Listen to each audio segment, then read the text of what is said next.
नमस्कार, आप उत्तराखंड में आप सभी का स्वागत है। मैं हूं आपके साथ ऋतुश्री पथरिया। नजर डालेंगे उत्तराखंड की बड़ी खबरों पर।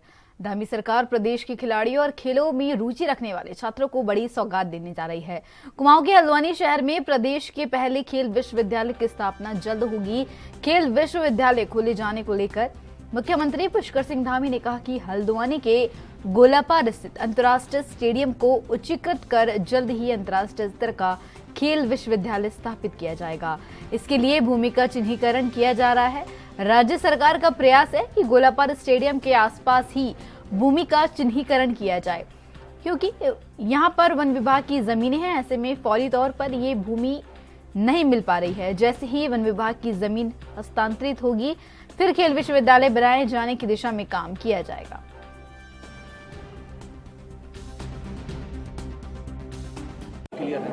खेल विश्वविद्यालय बनाने का हमने निर्णय लिया हुआ है और जल्दी ही हम इस दिशा में काम कर रहे हैं। जो हल्द्वानी में हमारा गोलापार में स्टेडियम है, उस स्टेडियम के आसपास की ज़मीन अगर हमें जल्दी ही मिल जाती है तो उस पर कार्रवाई होगी, क्योंकि वन विभाग से संबंधित कुछ भूमि होने के कारण से अभी ज़मीन के कारण से एकदम तेज़ी नहीं आ पा रही है। लेकिन हमारा प्रयास होगा कि जल्दी से जल्दी हम खेल विश्वविद्यालय का निर्माण। बीजेपी ने उज्ज्वला गैस कनेक्शन पर 200 रुपए प्रति सिलेंडर सब्सिडी वर्तमान घोषणा के साथ ही कुल 400 रुपए की छूट मिलने पर खुशी जताई और इसे पीएम मोदी का मातृशक्ति के लिए रक्षाबंधन का अमूल्य तोहफा बताया है। प्रदेश अध्यक्ष महेंद्र भट्ट ने कहा कि अंत्योदय परिवारों के चूल्हे की चिंता करने के लिए प्रधानमंत्री नरेंद्र मोदी का आभार व्यक्त किया। उन्होंने कहा कि उज्ज्वला योजना राज्य के 19 लाख गरीब परिवारों को चूल्हे के धुएं से निजात दिलाने का काम कर रही है और राज्य की सरकार साल में अंत्योदय परिवारों को 3 सिलेंडर फ्री रिफिलिंग की सुविधा देकर उन्हें राहत पहुंचा रही है।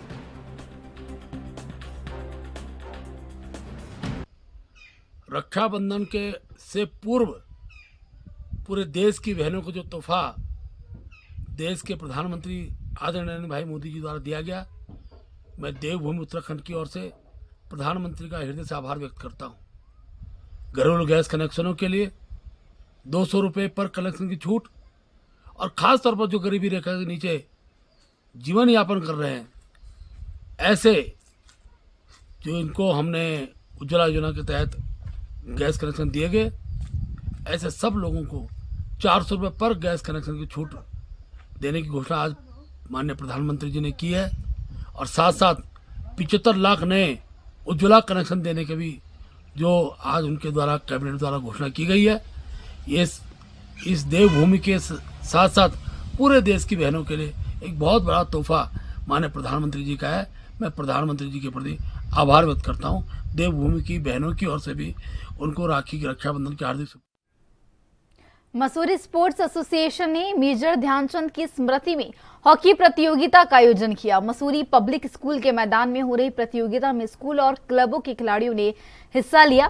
प्रतियोगिता का सीनियर वर्ग पुरुष का फाइनल मुकाबला गुरु हॉकी एकेडमी और 34 मराठा आर्मी पठानकोट के बीच खेला गया, जिसमें गुरु हॉकी एकेडमी ने फाइनल मुकाबला 2-1 से जीता और विजेता ट्रॉफी पर कब्जा किया। वहीं सीनियर बालिका वर्ग का फाइनल मुकाबला स्टील प्लांट भिलाई और हीरो हॉकी सहारनपुर के बीच खेला गया, जिसमें एक तरफा मुकाबले में स्टील प्लांट भिलाई की टीम ने फाइनल मुकाबला जीतकर विजेता ट्रॉफी पर कब्जा किया। इस अवसर पर कैबिनेट मंत्री गणेश जोशी ने कहा कि मेजर ध्यानचंद हॉकी के जादूगर थे। आज उनके जन्म दिवस को खेल दिवस के रूप में मनाया गया। प्रधानमंत्री नरेंद्र मोदी की ओर से खेल प्रतिभाओं को बढ़ावा देने के लिए विभिन्न योजनाएं संचालित की जा रही है। हॉकी के जादूगर मेजर ध्यानचंद के जन्म दिवस को खेल दिवस के रूप में मनाया जाता है और आज एमएसए द्वारा यहाँ पर एक हॉकी टूर्नामेंट का आयोजन किया है, जिसका फाइनल था। और आज खेल के क्षेत्र में जब से प्रधानमंत्री मोदी जी ने कमान संभाली है, उल्लेखनीय काम हुए। जहाँ 2014 में खेल का बजट 866 करोड़ रुपए था, उसको बढ़ाकर 2000 करोड़ रुपए कर दिया गया है। 1000 खेलो इंडिया के तहत 1000 खेल केंद्र पूरे देश में बनकर तैयार हो गए, जिससे पूरे अंतर्राष्ट्रीय खिलाड़ियों को हम 5 लाख रुपए वहाँ बच्चों को प्रोत्साहित करने के लिए देते हैं। जहाँ 2016 में मात्र ओलंपिक में 2 पदक हमें मिले थे, 2022 में 7 पदक हमें मिले। और मोदी जी सीधा खिलाड़ियों से संवाद करते हैं, उनको अपने यहाँ बुलाकर सम्मानित करते हैं। इससे खिलाड़ियों में एक का मोटिवेशन होता है। और खेल से जहाँ आदमी का शरीर स्वस्थ होता है, आदमी का मन भी स्वस्थ होता है। इस अवसर पर जो प्रतियोगी टीमें यहाँ पर आई हैं, मैंने उनको भी शुभकामनाएं दी हैं। जो विनर्स हैं, रनर्स अप रहे, इनको शुभकामनाएं दी हैं। और हॉकी तो हमारा राष्ट्रीय खेल है। और यहाँ पर एक स्टेडियम की मांग बहुत दिनों से है। मेरी पूरी कोशिश है कि शीघ्र ही फॉरेस्ट व खेल विभाग के अधिकारियों को बुला उसका समाधान निकाला जाएगा और उसको बना। बागेश्वर से कांग्रेस प्रत्याशी बसंत कुमार ने प्रेस कॉन्फ्रेंस का आयोजन किया। इस दौरान उन्होंने कहा कि भ्रष्टाचार, बेरोजगारी, महंगाई, बदहाल कानून व्यवस्था सहित आम जनता के मुद्दों को लेकर हम बागेश्वर विधानसभा के प्रत्येक गांव में जनसंपर्क कर रहे हैं, जहां उन्होंने जनता का भरपूर प्यार और सहयोग मिल रहा है। उन्होंने प्रशासन पर बीजेपी के दबाव में कार्य करने का आरोप लगाते हुए आक्रोश व्यक्त किया। बसंत कुमार ने कहा कि उपचुनाव में विजय होने पर बागेश्वर विधानसभा के सुनियोजित विकास के लिए कार्य किया जाएगा, जिसमें कोई कोर कसर नहीं छोड़ी जाएगी।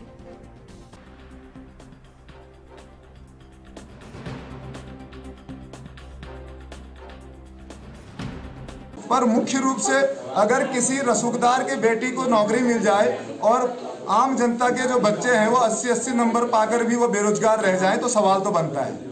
और इसके अलावा अगर अंकिता का मर्डर हो जाए और एक गरीब घर की बेटी जो बड़ी बमुश्किल अपने बेटी को पढ़ाकर किसी जगह पर किसी संस्थान पर नौकरी में लगवाता है, वहां उसका मर्डर हो जाए और मर्डर करने वाला कोई राजनीतिक दल का रसूखदार नेता हो तो सवाल तो बनता है। तो इन सब मुद्दों के साथ जा रहे हैं। अगर बागेश्वर में कोई व्यक्ति बेरोजगारों की लड़ाई लड़ने के लिए आ जाए और वो मंदिर प्रवेश करे, मंदिर में पूजा पाठ कर रहा हो, उसको गिरफ्तार कर दिया जाए तो सवाल तो बनता है। के बाद 200 रुपये घटा देना कोई बड़ी बात नहीं होती है। और दूसरी बात है, जहां तक घर के चूल्हे का सवाल है, घर का चूल्हे में 200 रुपये घटा देने से 1200 रुपये के सिलेंडर पे आपने 200 रुपये घटा दिया तो 1000 रुपये का सिलेंडर फिर भी है और मैं पैदा हो जाता है। ये एक प्रशासनिक प्रेशर है। ये सच्चाई बताऊंगा, आम आदमी, गांव का आदमी जो है पुलिस नाम से जो है थोड़ा सा। कांग्रेस के प्रतिनिधि मंडल में निर्वाचन आयोग में ज्ञापन सौंपकर कई मांगे की है। उनका कहना है कि बागेश्वर विधानसभा चुनाव 2023 के मद्देनजर जिले में आदर्श चुनाव आचार संहिता लगाई गई। चुनाव आचार संहिता के तहत सरकारी संपत्तियों पर बैनर, होर्डिंग्स आदि लगाया जाना सरकारी संपत्ति का दुरुपयोग और आदर्श चुनाव आचार संहिता का उल्लंघन है, जिसको लेकर कांग्रेसियों ने निर्वाचन आयोग को ज्ञापन दिया है। आगे उन्होंने कहा कि बागेश्वर उपचुनाव में सत्ताधारी दल सरकारी मशीनरी का खुलकर दुरुपयोग करने के साथ ही चुनाव जीतने के लिए धन, बल और बाहुबल का प्रयोग कर रहे हैं। बागेश्वर उपचुनाव के संबंध में स्थानीय प्रशासन द्वारा जिस तरीके से पत्रकारों का उत्पीड़न किया जा रहा है और कांग्रेस के कार्यकर्ताओं पर फर्जी मुकदमे लिखाए जा रहे हैं, उनके खिलाफ उनको फर्जी मुकदमों में फंसाया जा रहा है। और अभी जैसा गरिमा जी ने कहा कि ग्राम प्रधानों तक को वहां पर दबाव बनाया जा रहा है, जिला पंचायत के सदस्यों के ऊपर दबाव बनाया जा रहा है और सरकारी मशीनरी का भारतीय जनता पार्टी द्वारा खुलेआम दुरुपयोग किया जा रहा है। स्थानीय प्रशासन भारतीय जनता पार्टी के एजेंट के रूप में काम कर रहा है। वो शिकायत लेकर हम चुनाव आयोग में आए हैं और एडिशनल जो हमारे निर्वाचन अधिकारी हैं जोगदंडे जी हमको मिले हैं, हमने उनको ज्ञापन दिया है और हमने मांग की है कि स्थानीय जिला प्रशासन को निर्देशित करें कि वो समान व्यवहार सबके साथ करें। अगर वो राजनीतिक प्रतिद्वंदिता या राजनीतिक विद्वेष की भावना से या सरकार के इशारे पर कांग्रेस के कार्यकर्ताओं को या पत्रकारों का उत्पीड़न करने का प्रयास करेंगे तो कांग्रेस पार्टी उसको बर्दाश्त। और इस वक्त की बड़ी और अहम जानकारी से आपको रुक करवा दे। इस वक्त की बड़ी और अहम जानकारी देहरादून से बता रहे हैं, जहां विधानसभा सत्र की अधिसूचना जारी हो चुकी है। इस वक्त की बड़ी और अहम जानकारी, 5 सितंबर 2023 से आहूत किया जाएगा विधानसभा सत्र। ये बड़ी और अहम जानकारी आपको उत्तराखंड से बता रहे हैं, जहां 5 सितंबर से विधानसभा सत्र शुरू होगा, देहरादून में चलेगा सत्र। इस वक्त की बड़ी और अहम जानकारी, तैयारियों में जुटा विधानसभा सचिवालय। इस वक्त की बड़ी और अहम जानकारी उत्तराखंड से आपको बता रहे हैं, जहां विधानसभा सत्र की अधिसूचना जो है जारी हो चुकी है। वहीं 5 सितंबर 2023 से आहूत किया जाएगा विधानसभा सत्र।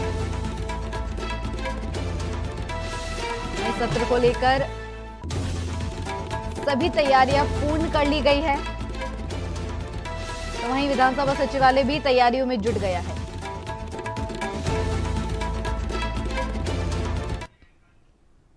द्वाराहाट क्षेत्र पंचायत की बैठक में पहुंचे मुख्यमंत्री के सचिव सुरेंद्र नारायण पांडे की उपस्थिति में जनप्रतिनिधियों ने विभिन्न विभागों और संस्थानों के खिलाफ गुस्सा जाहिर किया और समस्याओं के समाधान की मांग की। ब्लॉक प्रमुख दीपक किरोला की अध्यक्षता में आयोजित बैठक में विधायक मदन सिंह बिष्ट ने ब्लॉक के ग्रामीण क्षेत्र की समस्याओं के समाधान के लिए विभागीय अधिकारियों को निर्देश देते हुए समस्याओं के समाधान के लिए विधायक निधि से राशि देने की घोषणा की। सदन में पेयजल विभाग के खिलाफ गुस्सा जाहिर कर कई गांवों में जल जीवन मिशन की खामियां गिनाई, साथ ही भ्रष्टाचार करने के आरोप भी लगाए। तो वहीं सीडीओ आकांक्षा कौड़े के तत्काल जांच के आदेश दिए। साथ ही बैठक में शिक्षा विभाग में स्कूल और विद्यालयों की जर्जर व्यवस्था पर सवालिया निशान भी लगाए गए।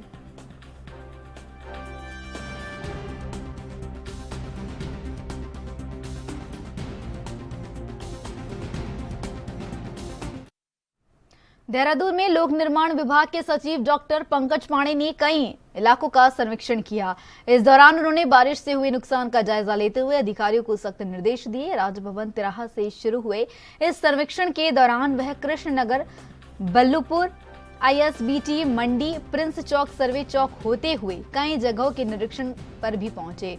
उन्होंने तमाम समस्याओं को बड़ी ही गंभीरता से लेते हुए कहा कि यह देखा जा रहा है कि कहां पर सड़क का काम चल रहा है और कहां पर काम रुका हुआ है।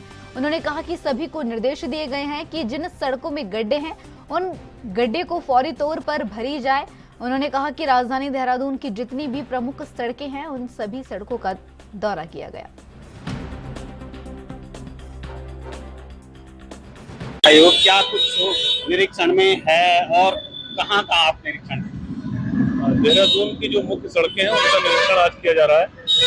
तो ये देखा जा रहा है कि सड़क की स्थिति कैसी है और उसमें कहाँ पे काम चल रहा है, कहाँ पे काम करने की जरूरत है। ये निर्देश पहले से दिए जा चुके हैं कि जितने भी सड़कें उनमें गड्ढा इमीडिएटली भरा जाए, वो अब चेक किया जा रहा है। जो भी प्रमुख सड़कें हैं देहरादून शहर की वो सब आज देखी जाएंगी। हम लोग एक तरफ से हमने राजभवन की तरफ से शुरू किया है और पूरा शहर के चक्कर लगाते हुए वापस हम लोग सचिवालय पे एंड करेंगे इसको। ये जैसा आप देख भी रहे होंगे कई जगह पे काम चालू कर दिया गया है। कुछ सड़कों में दिक्कत नहीं है, लेकिन अभी हम लोग ISBT में खड़े हैं। यहाँ पे पानी भरने की स्थिति है, थोड़ा सा सड़क भी थोड़ी खराब हो रखी है।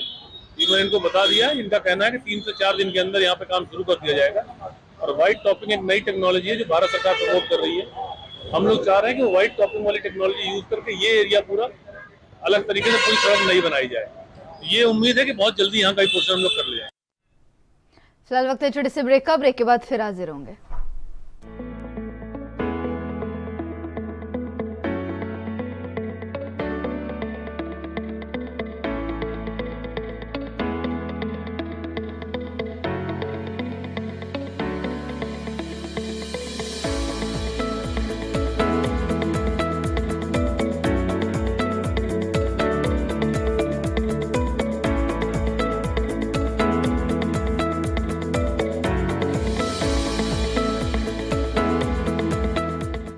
ब्रेक के बाद आप सभी का फिर से स्वागत है। बढ़ते हैं खबरों की ओर। उत्तराखंड के कई क्षेत्रों सहित देहरादून में डेंगू, मलेरिया, वायरल जैसी कई बीमारियां पैर पसार रही है, जिसके चलते देहरादून के लगभग हर अस्पताल में मरीजों की भरमार देखने को मिल रही है। वहीं जिला प्रशासन ने कहा कि उनकी तरफ से ऐसे क्षेत्रों को चिन्हित किया गया है जहां सबसे अधिक डेंगू और मलेरिया के लार्वा पनप रहे हैं। प्रशासन की ओर से उस पर कार्रवाई भी अमल में लाई जा रही है। साथ ही CMO के साथ बैठक में डेंगू, मलेरिया और वायरल जैसी बीमारियों से लोगों को निजात के लिए दिशा निर्देश दिए गए हैं। स्वास्थ्य विभाग इसमें पूरी तरह से सतर्क है। इस समय डेंगू और डेंगू से मिलते जुलते लक्षणों वाले काफ़ी मरीज आ रहे हैं। क्योंकि इस समय वायरल का और डेंगू के जितने भी सिम्टम है करीब करीब एक से सिम्टम रहते हैं। तो ये देखने में आ रहा है कि वायरल के मरीज काफ़ी ज़्यादा संख्या में आ रहे हैं, जिसमें डेंगू टेस्ट कराया जा रहा है तो अधिकतर मरीजों में वो निगेटिव आ रहा है। जो डेंगू पॉजिटिव केस आ रहे हैं उनके लिए हमारे अस्पतालों में पर्याप्त बेड और पर्याप्त दवाइयाँ हमने व्यवस्था की हुई है। हमारी जो डेली रिपोर्ट आ रही है उसके हिसाब से ISBT से लेके और करीब रिस्पना पुल तक, बीच में धर्मपुर का इलाका हो, अजबपुर का हो, रीठा मंडी का इलाका हो, इन जगहों पे हमको ज़्यादा मरीज, इसमें पटेल नगर है, इन मरीज ज़्यादा संख्या में मिल रहे हैं। तो वहाँ हमारे द्वारा सघन अभियान चलाया जा रहा है जिससे कि हम इसको बढ़ने से रोक सकें। मेनली हमारे 3-4 एरिया हैं, जैसे रेसकोर्स हो गया, धर्मपुर हो गए, ये मेन एरिया हैं जहाँ पे हमारे मेजॉरिटी केसेस आ रहे हैं। उसके अलावा 3-4 केसेस तो अलग अलग वार्ड्स में हमारे आ रहे हैं।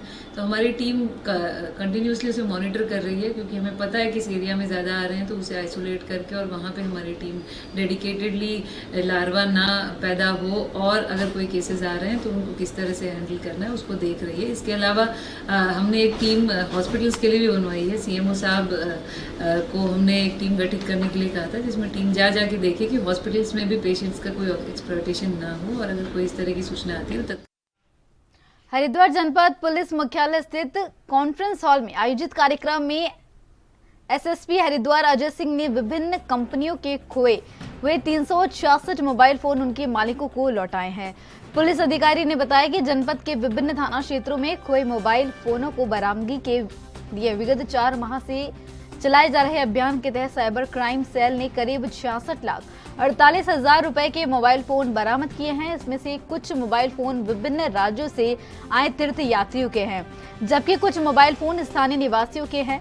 इसी दौरान महिलाओं ने SSP हरिद्वार की कलाई पर राखी बांधकर धन्यवाद किया।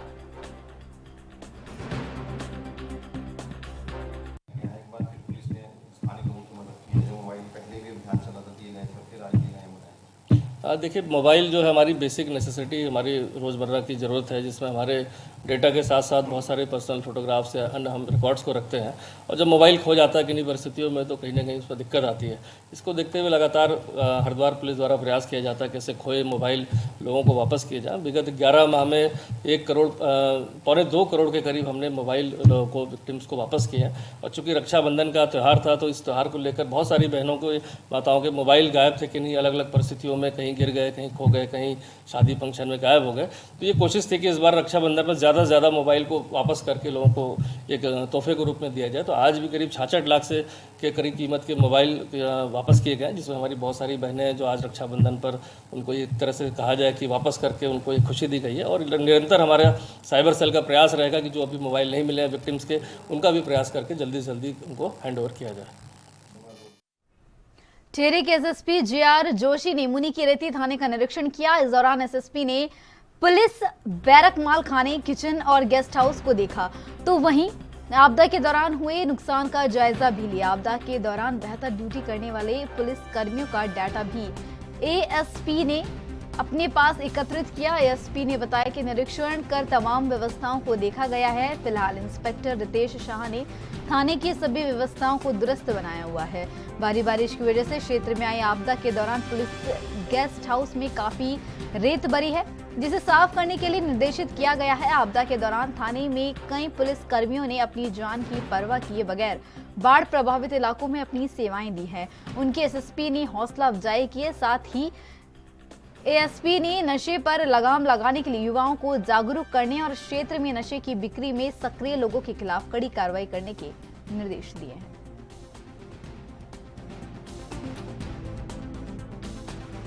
आज थाना मुनीकीरेती, डालवाला चौकी और यहाँ हमारे जो LI का ऑफिस है, कंट्रोल रूम है, इन सब का औचक निरीक्षण किया गया है।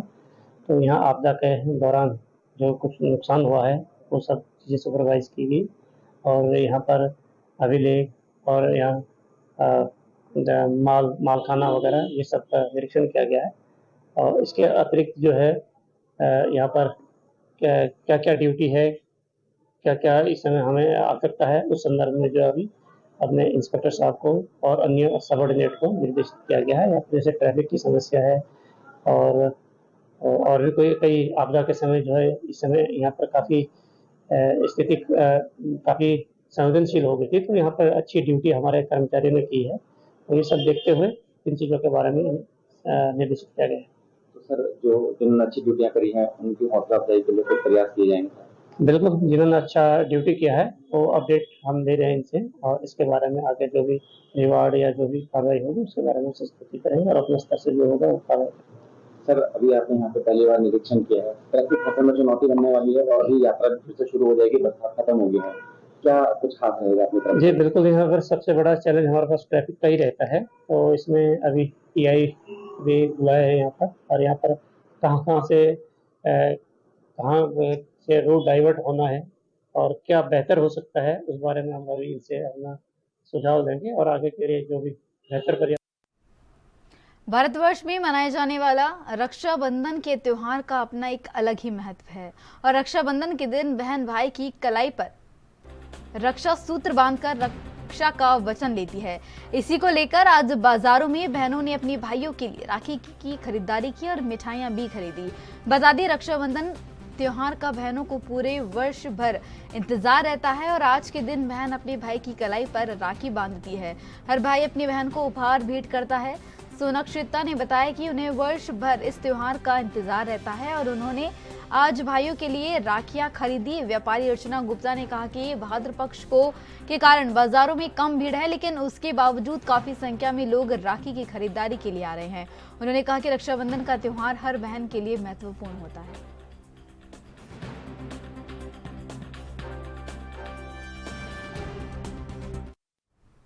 तो मेरे साथ उत्तराखंड की खबरों में बस इतना ही। देश विदेश की तमाम और अहम खबरों के लिए बने रहिए एनबी न्यूज पर। नमस्कार।